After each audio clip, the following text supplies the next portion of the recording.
খুব ভালো। কোকিল অখিল প্রিয় সুমধুর গানে, আর কাকের কর্কশ রব বিষ ঢালে কানে। কোকিল হচ্ছে অখিল প্রিয়, সকলের প্রিয়, ভালো লাগে কোকিল। বসন্তের কোকিল গান। তো এখন তো আমাদের বসন্ত চলে গেছে, এখন আর কোকিল ভালো লাগবে না নাকি? যাদের বসন্ত, বসন্ত জানেন কি? কি কি বসন্তটা কি? বসন্তকাল মানে যৌবন কাল গো। যাদের আছে তাদের ভালোই, আর যাদের চলে গিয়েছে আর আনন্দ পাচ্ছে না। তো এইখানে ভগবান শ্রীকৃষ্ণ আসতেন, তো এইখানে খুব লীলা করতেন, প্রচুর পরিমাণে কোকিলের ডাকে মুখরিত হয়ে যেত এই স্থান। তো এখানে থাকতেন, তো রাধারানী ওখানে জাবটে থাকতেন, রাধারানীর বাড়িতে। তো কৃষ্ণ রাধারানীকে ছাড়া এক মুহূর্ত থাকতে পারে না। তো আর কি করবেন? তো ভগবান তো তখন কি করবেন, যে রাধারানী ছাড়া কি আনন্দ পাওয়া যায়? তো তখন এইখান থেকে ওই রাধারানীকে সংকেত দিত। আমরা সংকেত বনে যাবো নাকি? সংকেত বনে যাওয়া হবে না তো। এখন তো হ্যালো, কি করছো?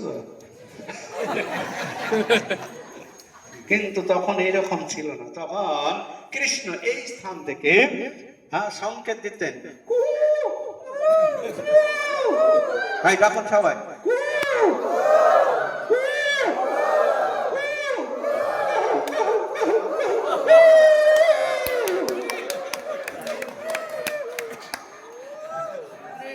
আর রাধারানী বাড়ি থেকে বুঝে যেত কি এসে গিয়েছে আমার প্রাণনাথ, আর ঘরে থাকা যাবে না। তাই রাধারানী এখানে আসতেন, ভগবান শ্রীকৃষ্ণের সঙ্গে মিলন হতো, হয়ে এখানে আনন্দে বিহার করতেন।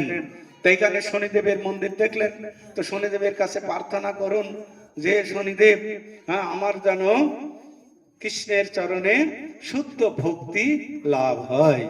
হরে কৃষ্ণ।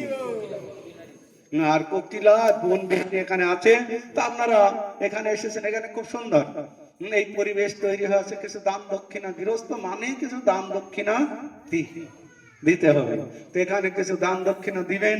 তো এইখান থেকে আমরা এখন রওনা দেব জাবট। এই যে জাবটের কথা বললাম না, জাবটে কে থাকতেন বলুন দেখি? রাধারানী।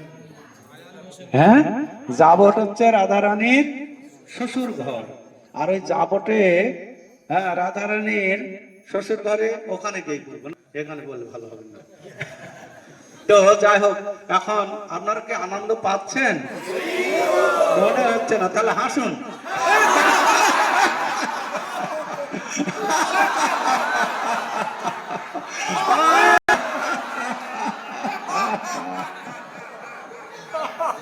তো তাহলে আপনাদের আলু সিদ্ধ কি ভালো লাগছে? ভালো। আপনাদের বাঙালি মানেই অন্যের সময় একটু আলু সিদ্ধ চাই। শুধু একটা জিনিস বাদ যাচ্ছে, সেটা দেওয়া যাবে না এখানে, কি পোস্তটা। তো যাই হোক, আলু সিদ্ধ, ডাল, অন্ন খুব ভালো। অল্প ভক্ত থাকতে, অল্প না, জায়গায় বসে খাওয়াতে পারলে আমরা ঘি দিতাম, আলু সিদ্ধ ঘি, কিন্তু ঘি দেওয়ার পরিবেশ তৈরি হচ্ছে না, বোঝা গেল?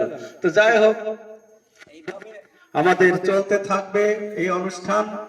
তখন আমরা জাবটে যাব, রাধারানীর শ্বশুর বাড়ি। তিনি কিভাবে যে কৃষ্ণের সঙ্গে মিলিত হতো, কত কৌশল, কত কায়দা, কত কিছু করতে হতো। এইরকম না হলে ভগবানের সঙ্গে দর্শন হবে না। তো ওইখানে গিয়ে ওইখানের কথা বলবো, ঠিক আছে? হরে কৃষ্ণ। এখন উঠুন।